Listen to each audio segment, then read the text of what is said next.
елки 1 января Дед Мороз и Снегурочка просыпаются на скамейке.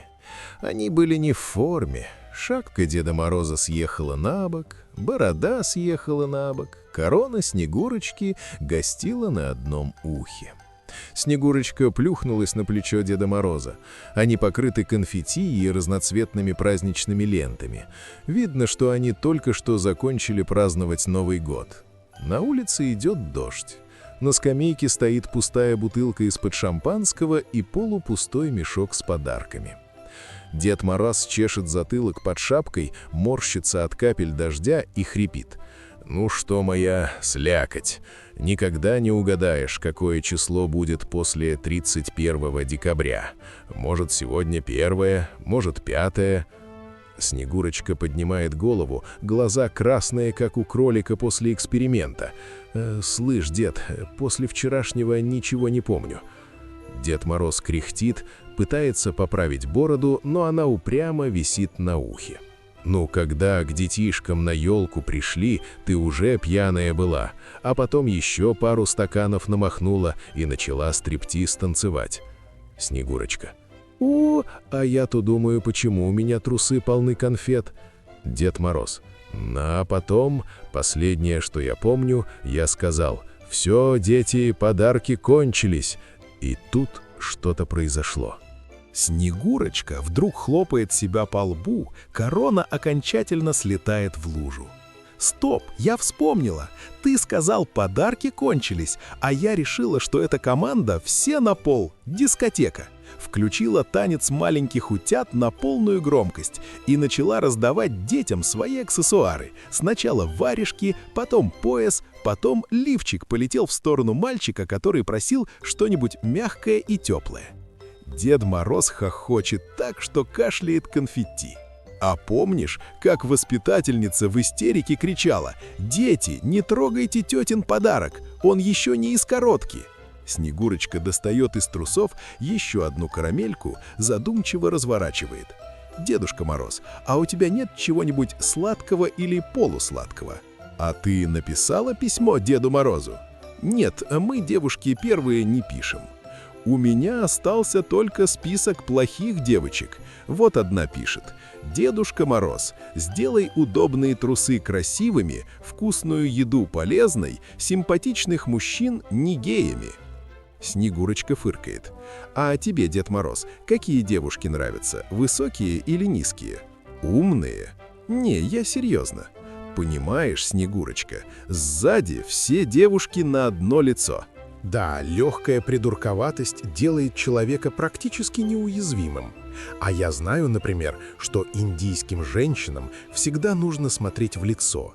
Потом, когда они согласны, красная точка на лбу становится зеленой. Дед Мороз вдруг хлопает себя по колену. «О, вспомнил!» Дети начали кричать: «Елка, елка горит!» А я им: «Елка не горит, а сияет!» А они: «Шторы, шторы сияют!» Тут я вспомнил, что один из них просил в подарок пожарную машинку.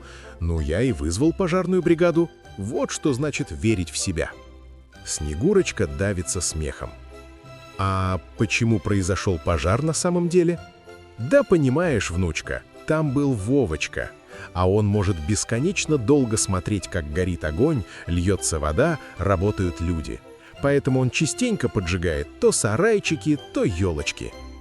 Дед Мороз достает из мешка обгоревший кусок мишуры, нюхает. А ты помнишь, как посидели от страха американские дети, приглашенные на елку, когда погас свет, и наши дети начали кричать: «Дед Мороз! Дед Мороз!» Оказывается, на ихнем языке это означает «угрюмый мертвец». Нет, я помню другое. Помнишь мальчика-извращенца? Он залез на табуретку, поправил очки и как начал читать тебе всего Иосифа Бродского. Ты стоишь, борода дрожит, глаза стеклянные. А он в конце: «Дедушка, подарок под елку не клади, сразу загоняй его в гараж. Это ж Ламборджини, а не плюшевый мишка». Дед Мороз вытирает слезы от смеха. А еще дети пишут: «Слушай, я тут нашел в мешке неотправленные письма. Один пишет: «Дорогой Дедушка Мороз, на Новый год дарить мне ничего не нужно. Хочу такую работу, как у тебя, сутки через 364 дня». Другой: «Здравствуй, Дедушка Мороз. Возможно, в прошлом году я неправильно написал слово «Порше». А вот это меня совсем добило. Скажите, Дедушка Мороз существует? А то моя мама говорит, что да, а жена смеется». Снегурочка вздыхает. «Да, детство — это время, когда не умеешь думать матом». Вдруг из мешка вываливается маленький мальчик в костюме зайчика, весь в саже с огнетушителем в руках. «Дед Мороз, а вы меня забыли! Я Вовочка! Я еще не всех поджег!» Дед Мороз и Снегурочка переглядываются, потом одновременно встают. «Все, Снегурочка, вставай, нам теперь долго и далеко идти нужно, почти целый год». «А куда, Дедушка Мороз?» «В Китай, внученька, в Китай, чтобы загрузить детям новые подарки и заодно попросить у них нормальный будильник, а то опять проспали до обеда 1 января». Они, шатаясь, уходят под дождем. Дед Мороз тащит полупустой мешок, Снегурочка пытается надеть корону на бороду деда, Вовочка бежит сзади и периодически пшикает огнетушителем в небо, чтоб радуга была. А на скамейке остается пустая бутылка, конфетти и табличка, которую кто-то приколол ночью. Утренник «Хмурое утро 1 января» прошел на ура.